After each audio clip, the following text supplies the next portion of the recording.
Sorry, we just had to jump into that. The game would not wait for your explanation, Torch. That's all right. All right, up here at the top right position, one of the best foreigner Terrans that's out there.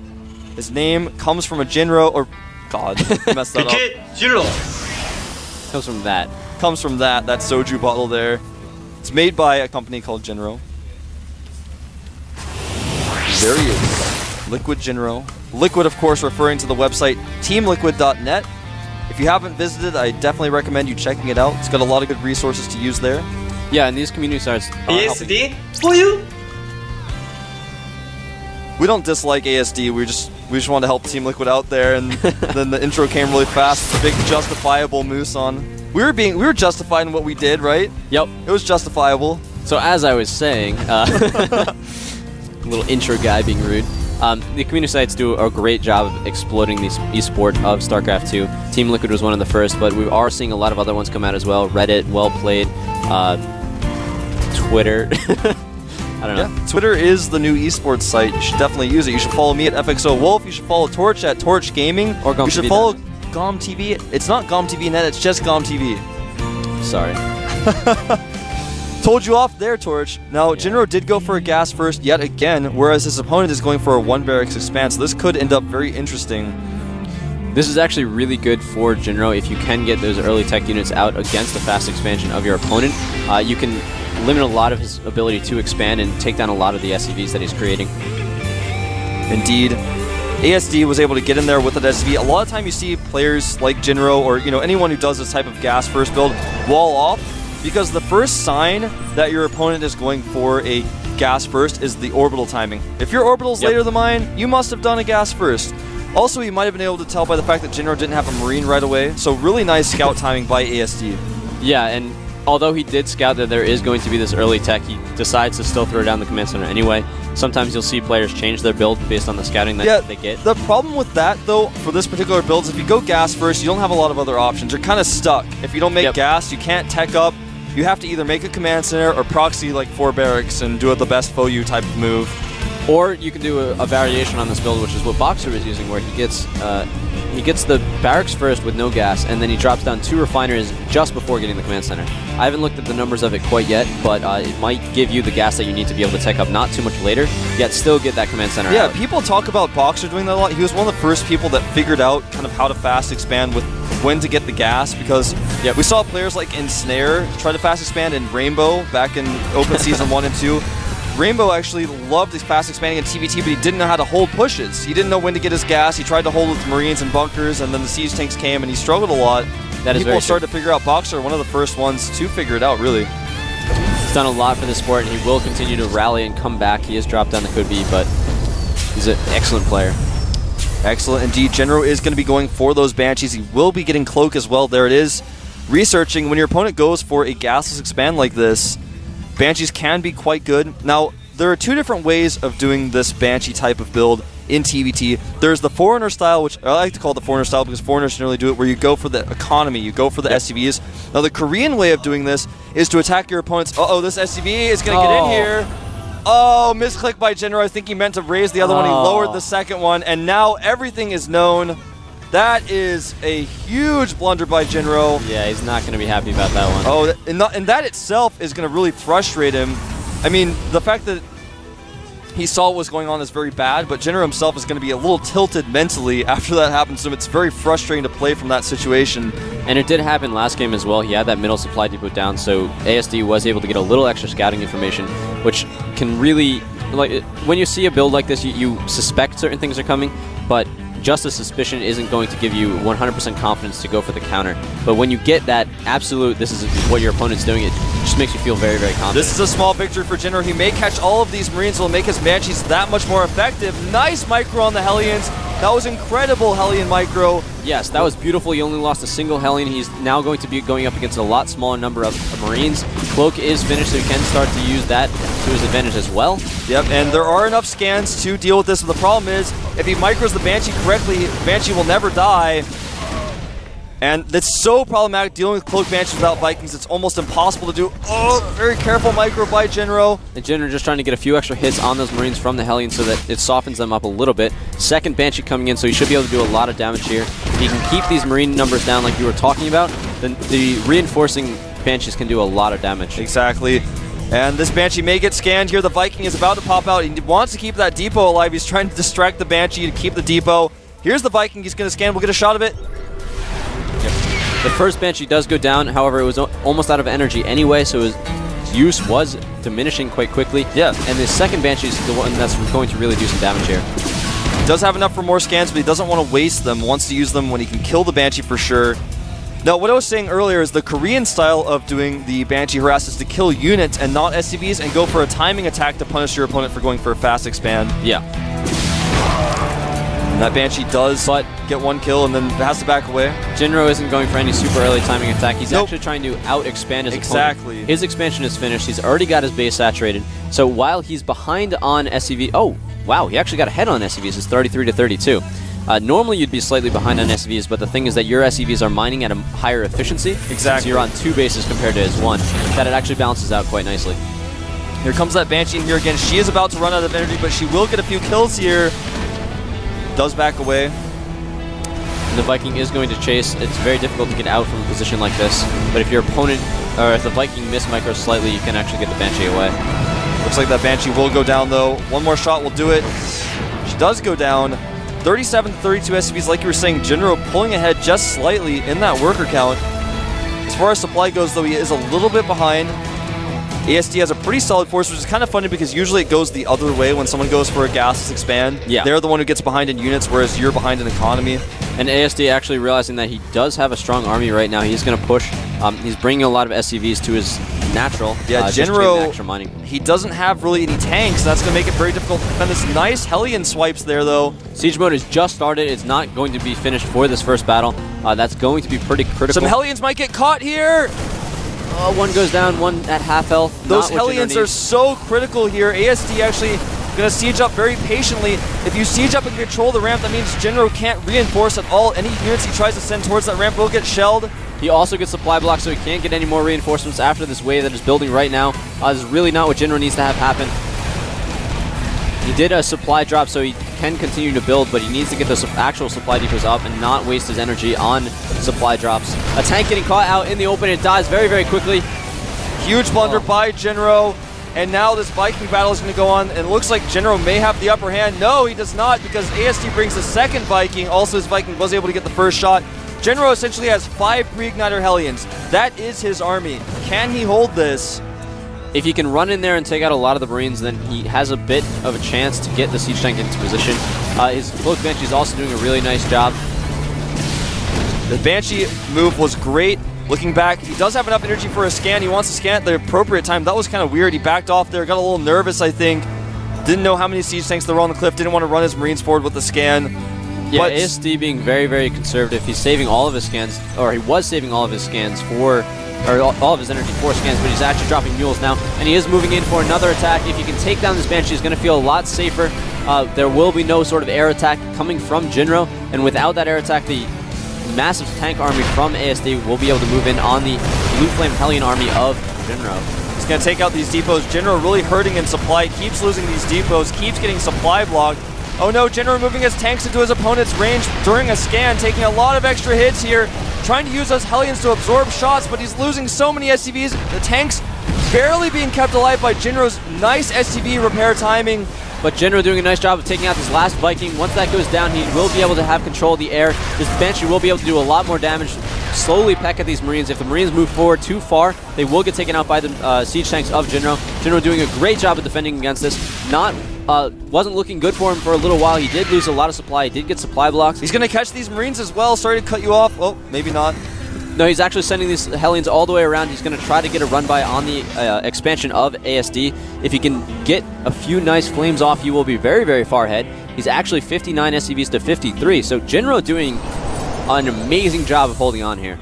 Yeah, I actually thought he was going to die. I think if ASD had pushed forward a little bit faster before siege mode for Jinro was done, he would have killed him, but he can't know that. And hold that thought, Hellions coming into the natural here. Almost. No. almost killing a lot of those SCVs, but Jinro has taken a 15 supply lead. ASD has made a third command center, but even so, Jinro has a pretty solid army now. He's got an SCV lead. He's taking his own third. Now he can be the one who's aggressive. He's got air control. He can push forward with his siege tanks very carefully. If he plays this patiently, he should be able to catch up. Yeah, and he's getting an armory now. He's going to be able to get out some Thors if he wants to, or he can also get the mech upgrades that he needs to be able to get that slight advantage. You can have a lot smaller number of units if you have +2 over your opponent, and just be a lot more efficient with your army.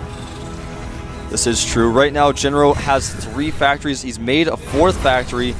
He's got 1 with reactors on it with those. But these blue flame Hellions are going to get caught. It's not what he wanted to have happen right now. He loses 2 instantly. There's no concussive shell quite yet, so the other 2 are going to be able to get away. However, ASD is going to be pushing into Jinro's main army and need to retreat. Jinro once again using a floating barracks to prevent any sort of expansion, get some scouting going on, and be able to produce some Marines here and there. Nice air control moves by Jinro, using that 1 Banshee to just force ASD home. If you have that air control, that 1 Banshee, if controlled properly, just forces ASD to turn around. I love that he's doing that. He's not just going, oh, I'm just going to make this Banshee. He knows he has air control, makes the Banshee in reply. He knows he has cloak. Jinro looking like he was a little bit behind early in the game. He probably was not too happy with the SCV getting in for his supply depot wall, but it looks like he's recovering. He's gaining his confidence once again. Hellion drop gets caught here. Loses a drop. Oh! But with that, though, ASD does regain the supply lead. He's got the gold-based mining. Jinro's about to have the gold-based mining. Both of these guys starting to get pretty even here in the middle of this mid-game. I'm enjoying this torch. 4 factories out for Jinro. ASD sticking with just the 1, sticking with a lot more bio units. ASD setting up his army to be able to go around that, I don't know if that's the secret hallway or the common obvious. The northern hallway. Yeah. They're both common knowledge Jinro to me. has a supply depot there nicely to be able to scout this and be able to respond accordingly. He is going to need to pull back a lot of his forces, but ASD smartly knowing that Jinro knows where he is, he backs off with his army after taking out that first supply depot. Exactly. Great moves by both of these players.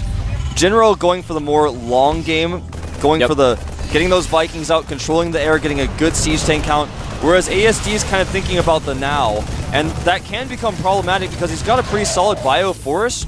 Yeah, and Jinro actually is getting a planetary fortress at the gold. He really wants to fight in that area and defend it, while ASD is getting an orbital command trying to get for that mineral boost.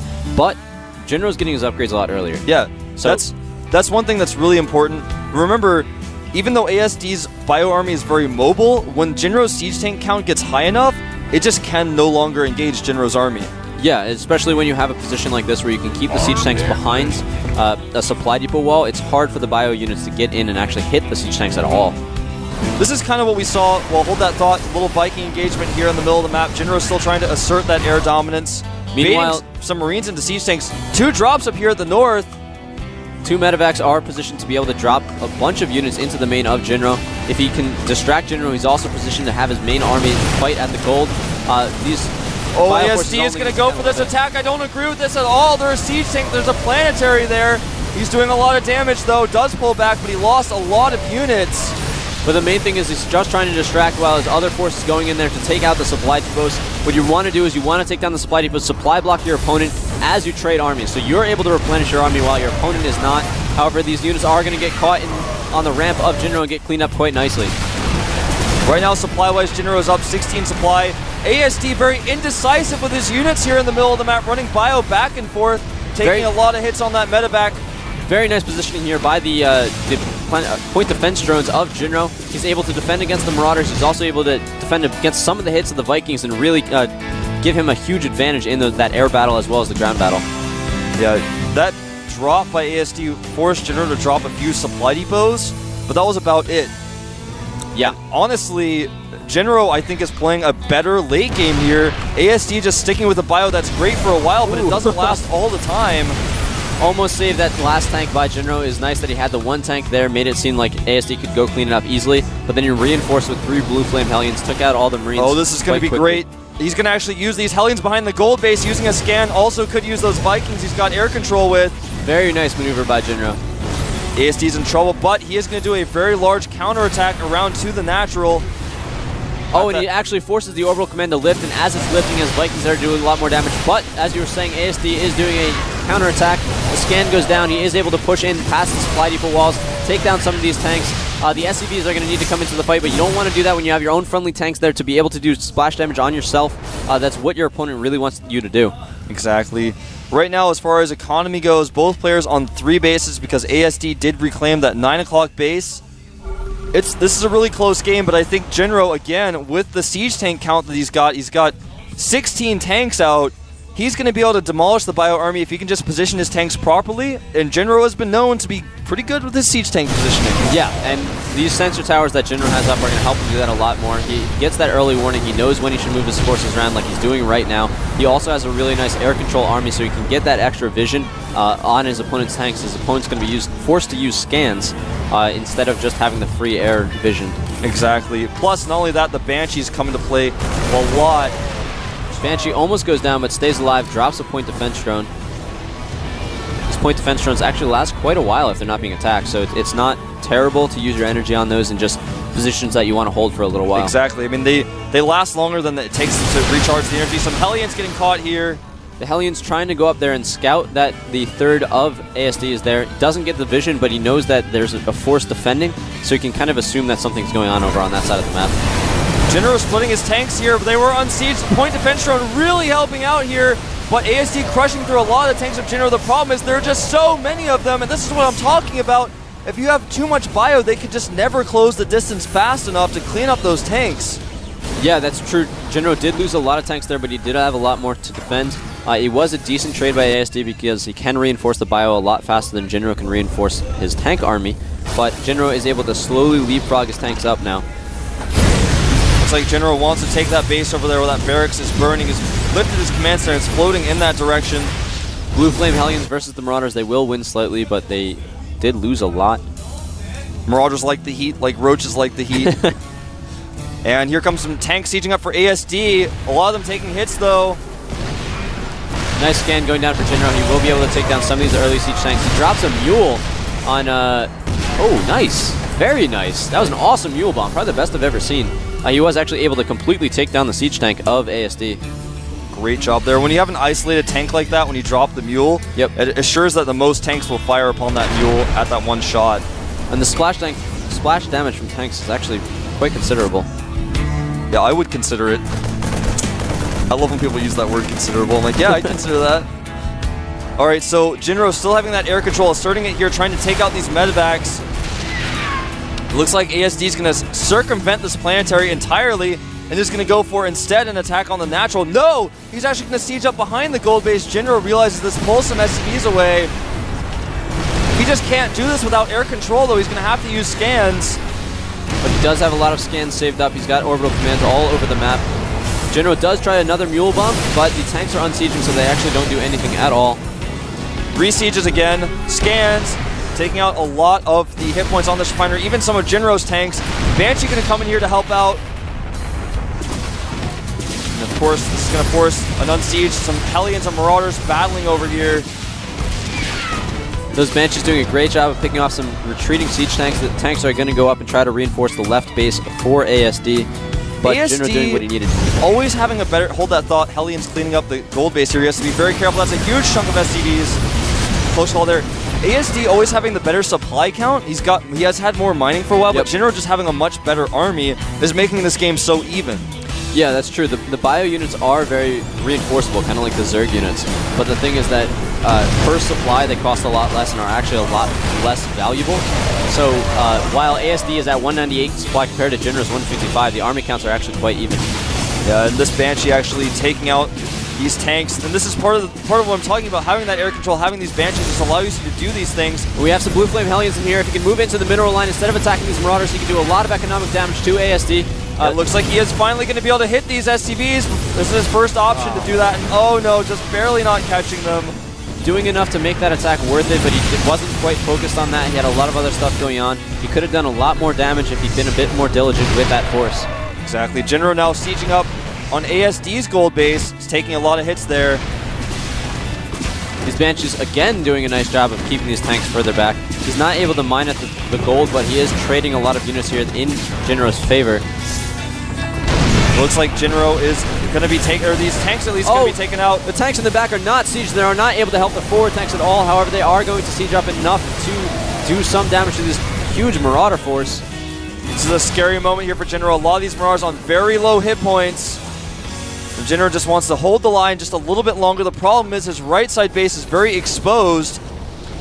And in fact, ASD doesn't even know it's there. He's trying to land his command center there. He's going to find out there's a planetary fortress blocking it. But as soon as he does find that out, he will be able to isolate Jinro's army and send over a small force to be able to take it out. It is a planetary fortress, like you were saying, so he can't do it with Marauders. He's going to have to send a tank or two, and that will take a while to take it down, but it keeps those SCVs occupied repairing, which ends up costing Jinro a lot. Oh, nice. Goes in here with a tank surrender siege. Nice move by ASD. Even having a Thor in this mix. Jinro taking a lot of damage there. Army's being traded, and now ASD is actually adding more tanks into his mix to kind of keep up with Jinro's tank count. Finally realizing he needs to do that to stay in this game. Yeah, and Jinro trying to keep the pressure on in as many locations as possible. He had a Cloaked Banshee on the side, cloaked it just at the last moment to keep it alive and keep it going on. He's going to send more Blue Flame Hellions over there, try to actually do some serious damage this time instead of just a little bit. Meanwhile, he tried to send Blue Flame Hellions to the bottom right base as well. Well, ASD is multitasking really good here. Now he's starting to siege up again behind Jinro's gold base. Remember, Jinro only has 2 mining bases right now. A lot of these SCVs repairing Banshees to try to keep them alive. Taking a lot of hits from those siege tanks, though, are those SCVs. Right now, Jinro has 4 Banshees out on the map. He's got 10 Vikings, so these Banshees are going to really try to control. There's a Thor here, though. It does a lot of damage to Banshees. Also has great range. Yeah, but those Banshees are going to clean up some of those Marauders. A lot of those Marauders are extremely hurt. It's good for ASD to keep them alive, but they do die quite quickly when an engagement actually occurs. Yeah. And finally, ASD sees that the planetary fortress is there, is scared, and will run away. I would not want to be the operator of that orbital command. Nope. So you want me to land next to that twin Ibix cannon? I don't want to do it. Jinro having a huge tank count here next to his planetary. So far, tank counts, though, 12 for Jinro, 10 for ASD. His tanks are starting to catch up. He's going to siege up here. He's going to try to rush down this planetary, splitting his units up quite nicely. It does fall. Jinro is in trouble. He's only got that 1 mining gold base, which is mining out pretty quickly here. It's mining out quickly, and it's also got a really nice net of siege tanks for ASD, but they are going to get wiped out quite quickly to these Banshees that are going on here. Jinro cloaking them nicely, spreading them out so that it will take 2 scans to be able to kill them. The Thor going down, once that happens, all these siege tanks are going to be left alone. It's going to be great for Jinro to be able to just slowly take out all these tanks. Once he does that, he is going to need to do a counterattack very soon, or he's going to fall further and further behind to ASD's 2 mining bases. Ooh, I like this. Jinro's Jinro's going to land these Vikings. He's going to do a ton of damage. This time he's actually literally going to do damage. Nope. I take it back. The bio. ASD is on top of all of Jinro's harassments. He doesn't miss a single beat.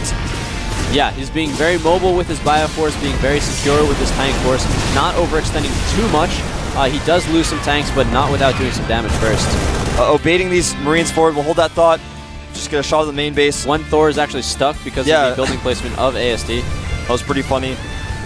Jinro trying to bait the Vikings, bait with the Vikings, the Marines into siege tanks. But the fact of the matter is Jinro is now at half the supply of ASD. He's trying to make... He's moved his command center from his natural to that lower ground expansion to try to catch up, but he's so far behind at this point. ASD finally just switched over to siege tanks, and then Jinro just couldn't abuse the fact that he had air control any longer. Couldn't defeat that bio army. Now he's got bio and siege tanks, a really strong army. A lot of Jinro's supply is in those Vikings. Yeah, the Air Force you can't really do a whole lot with if your opponent's not also going air until later in the game when you can transition it to something like battle cruisers. But the thing is, Jinro does not have the gas to do that, and he does not have the breathing room to be able to get that tech switch. I think this may be one of the final pushes from ASD. I think he's going to attack from 2 sides. One side coming from the west. Actually, he may just go and rush down these tanks and kill the planetary. Or actually, he may just not do anything at all. Here he goes, running forward on top of these siege tanks. There aren't very many over here, and the Thor's doing a ton of damage to Jinro's Air Force during all of that as well. This gold base barely has any minerals left, so even if he kills it, it's not a huge hit to Jinro. He has to make something happen, though, with the forces he has left. He can't remake forces, essentially. He just doesn't have any money.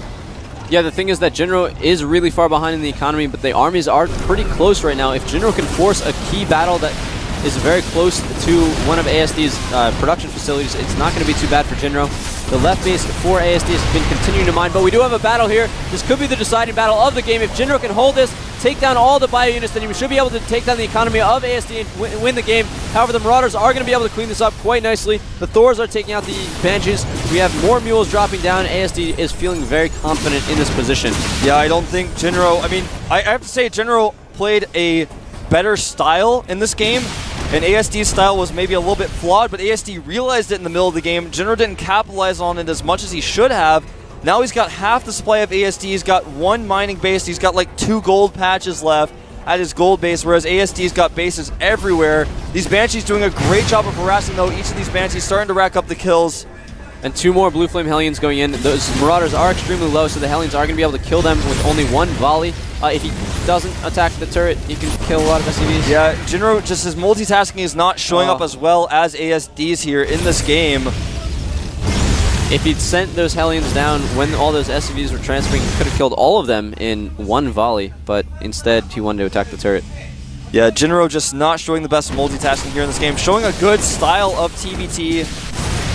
But if you're someone like ASD and you go for the bio style, if you have the multitasking to deal with the Hellions, deal with the Banshees, deal with your opponent's army being in several different areas, you have to find all those weak points. If you can do that, you can play ASD style as long as you transition later, and that's exactly what ASD did. I love his addition of the Thors in the mix.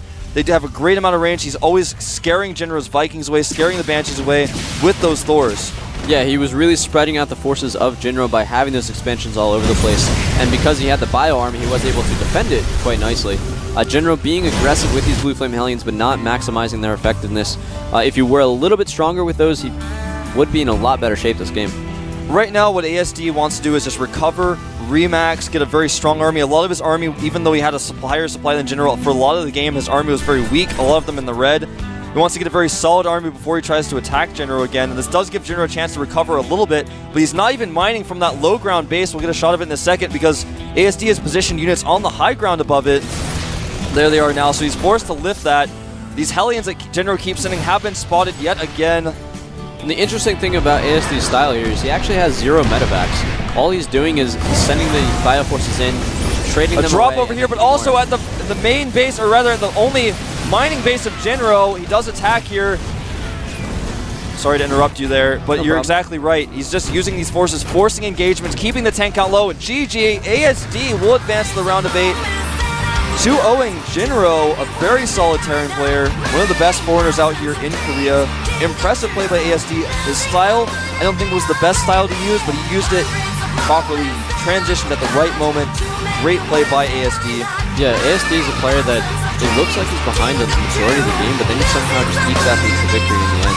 He's just so mobile. His multitasking is better, and I know we don't talk about APM that much. APM isn't all that important, but I checked the APM tab right at the end of that game, and the APM of ASD was twice that of Jinro's. He was just doing so much around the map.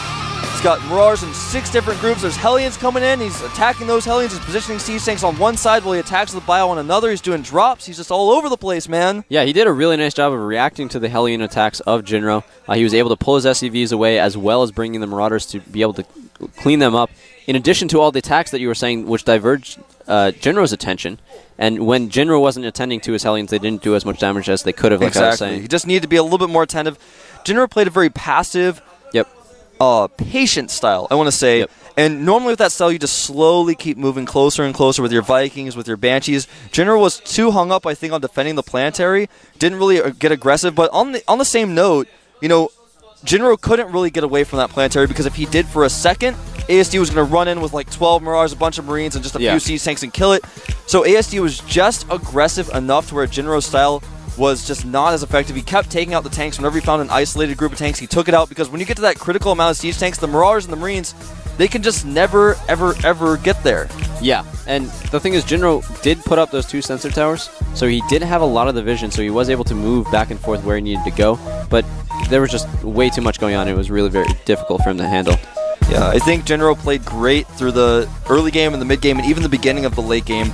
But when ASD made that transition, when he realized, okay, you're just only making tanks, I need to start getting my own tanks, he just kept trading and trading and trading, taking more bases, just using that multitasking. And once he traded enough and had a higher economy, he was able to get his tanks out and then have a better tank army, and he kept the bio army as well. Jinro's supply, a lot of that supply, like 20 or 30 to even 40 of that supply was in Vikings that accomplished almost nothing. If Jinro had used those Vikings a little bit more, used those Banshees a little bit more, that would have been worth it, but in the end, it just wasn't.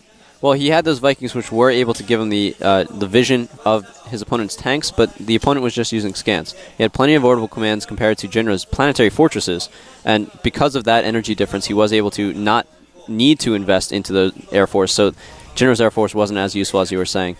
However, in both games, Jinro did a really good job of getting the late-game Banshees. Banshees we've seen a lot used in the early game as a harassment unit, but Jinro was able to use them all throughout the entire game and really make them as effective as possible. Yeah, he capitalized on them really nicely. I think if he'd done just a little bit more and used it in conjunction with his tanks, every time he forced ASD to unsiege, bring his own siege tanks forward, you know, do stuff like that. That could have been a really great way for him to get back in that. I mean, when I say get back in it, he had control of the entire game, actually. I mean, until the very end, he had control. There was just that one moment where ASD had too many bases for him to handle, and he couldn't keep up with ASD's multitasking. He was trying to do mule drops. He was trying to use the Banshees and the Vikings. If he had just gotten, when he had that advantage, if he had just pushed it and kept ASD from taking those expansions, he probably would have won, I have to say.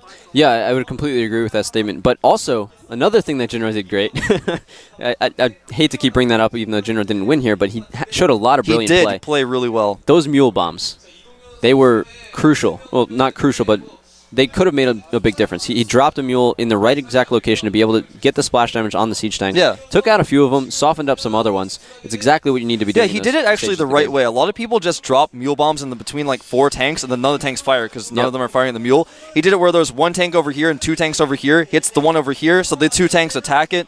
That's what he was doing. So we can take a look at all of the round of 16 results here. I'll go back through them again. Dream, Lenog, Noblesse, and Tassadar advancing. That was yesterday. Now today, Bonbons took out Tails. Puzzle advanced over Sheth.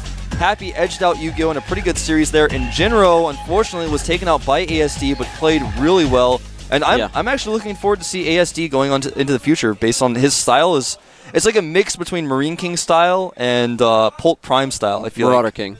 Marauder King. Right. We're going to call him that. It's like Pult Prime style where you get a bunch of Marauders out, but then you control the late game with tanks, and you're just very mobile. Check that out down there, twitter.com/GomTV. You can follow GomTV there. You can get all sorts of news updates. You can follow Torch at Torch Game. You can follow me at FXOWolf. You can go to m.gomtv.net to check out the site on your mobile phone. And check out the schedule. If anyone hasn't been looking at it, this week we did have a 1:10 p.m. Korean Standard Time session. That's only for this week. Next week we're going to have the round of 8 for Code A at 6:10 p.m. Korean Standard Time on Monday. I was just pointing down there. Later on today, we've got FXO playing against Zenex, and of course, NS Hoso is playing against another team. I think it's FOU today. Yeah. So we will actually see a lot of these players playing once again later on today in the GSTL. GSTL happens on Thursday and Friday every single week for the next 3 or 4 months. Yeah. And if you haven't gotten the premium ticket for that, you can do it. It's for the entire season, not just for the first month. Yeah, it's a lot of content. It's a lot more than you guys maybe realize. It's like so much stuff. And if you get all these packages, you know you can watch all the VODs, so just kind of keep track of what you want to watch, where it is. Use the mobile site, use the regular GomTV site.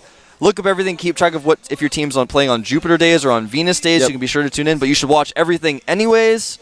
And set up some fantasy teams with your friends, get a little bets going. That kind of stuff is just awesome. It's what helps esports grow. Those little betting teams, those little guys, your friends, you bet with them, they're the esports goats.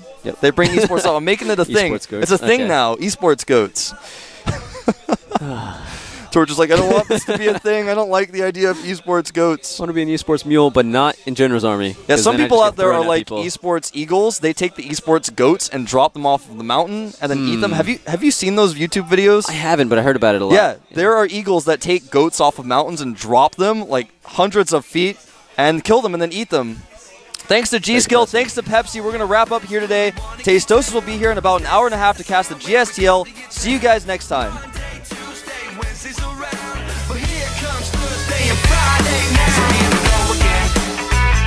Hanging out with all the friends.